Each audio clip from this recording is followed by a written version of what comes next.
Fala pessoal, tudo bem? Bom, primeiramente, se vocês gostam dos nossos vídeos, ia pedir para vocês curtirem, compartilharem, discutirem. Talvez vocês não concordem com algumas coisas, mas eu acho que o debate com educação ele é sempre livre. E eu acho que é legal a gente discutir sobre os assuntos de forma educada e colocar cada um o seu ponto de vista. Bom, o tema de hoje, se tem uma das mensagens iniciais que eu mais recebo, e a Pietra também no dia a dia dela, é: como é que eu sei se eu tenho algum antepassado que veio da Itália? Pessoal, calma. Primeiro de tudo, não é que seja impossível, mas também não é tão simples assim. Muitas vezes a gente recebe mensagens do tipo: será que eu tenho cidadania italiana? Meu nome é Beatriz e tal. E às vezes é um sobrenome italiano, e aí a gente já consegue ver um indício, às vezes não, às vezes a pessoa não tem um sobrenome italiano, tá? Isso é perfeitamente comum de ocorrer. E a gente não sabe, né? A gente não consegue olhar um nome de uma pessoa ou um RG simplesmente e já falar: você tem algum antepassado italiano. Principalmente porque na maioria dos casos esse antepassado está lá para o trisavô, às vezes tataravô, às vezes bisavô, mas muitas vezes trisavô, né? Então assim, calma. Aí às vezes a gente fala: não, você tem pelo menos um documento de um avô, sabe de onde esse avô veio. Ah, não sei nem isso. E dos seus pais? Ah, eu também não sei. A gente precisa ter algo para partir, né? É uma pesquisa, não é uma adivinhação. Não dá para saber aonde o seu pai nasceu, onde sua mãe morreu. Até dá, mas a gente vai demorar mais. Você vai ter que mandar o seu certidão de nascimento, aí daí eu vou descobrir do seu pai, depois do seu pai eu vou descobrir do seu avô, né? Então, assim, o nosso foco, na verdade, é ter de onde partir, tá? Para depois a gente focar nas, né, gerações passadas, tá? Porque se você soubesse que tem um antepassado italiano e é tão próximo quanto o pai ou avô, você nem pesquisa precisaria, basicamente, né? Só, de repente, uma pesquisa a nível ali de achar em qual comune está na Itália. Mas se é um trisavô, de fato, não vai ser seu pai ou seu avô né, se fosse seu pai ou seu avô, você já saberia. Né? Algo que você realmente precisa aprofundar mais, precisa ter paciência, tá? E não tem mágica também, tá, pessoal? Se alguém olhar e falar assim: olha, me passa seu RG, pronto, você é italiano. A não ser que você já seja um italiano, né, com RG italiano, a carta de identidade, é impossível. Então a gente tem que coletar esses documentos, fazer uma análise prévia, porque às vezes na análise prévia a gente já descobre, né, que ali a chance de ter alguém lá para trás que veio é impossível, tá? Ah, como?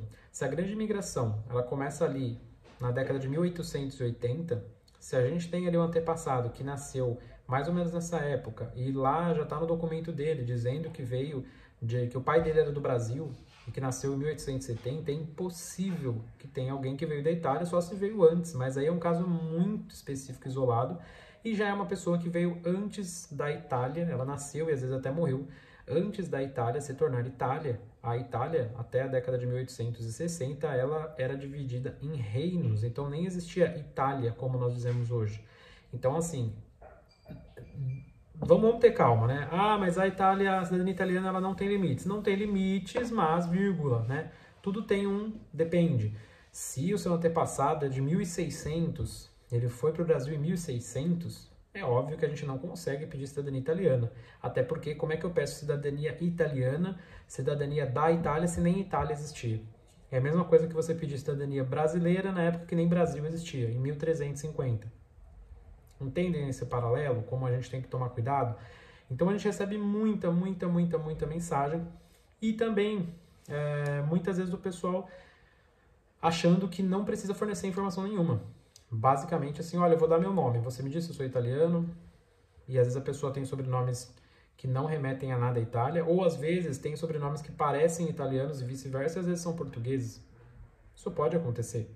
A gente não pode dar certeza só de olhar, tá? Ou às vezes um outro caso muito comum.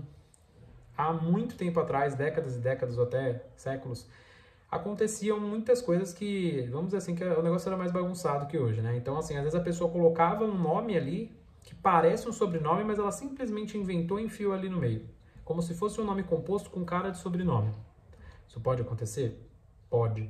Então, é isso. Calma. Vamos ver seu documento. Você tem o documento de um avô? Ah, mas eu não tenho o documento do meu avô porque ele morreu. Não tem problema. Não é porque uma pessoa morreu que o documento dela não é mais disponível. Você pode pegar esse documento.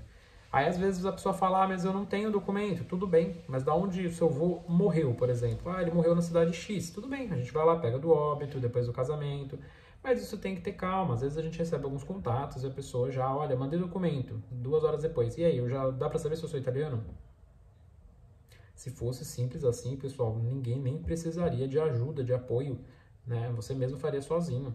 Às vezes é fácil, mas às vezes não. Na maioria dos casos não é fácil. É um trabalho, um trabalho muito, muito, muito difícil, que exige muita paciência. Então tomem cuidado também. Às vezes a pessoa fala, olha, daqui dá uma resposta fácil, rápida, às vezes acontece, não estou falando que não aconteça, mas às vezes é uma pessoa que está querendo aplicar um golpe.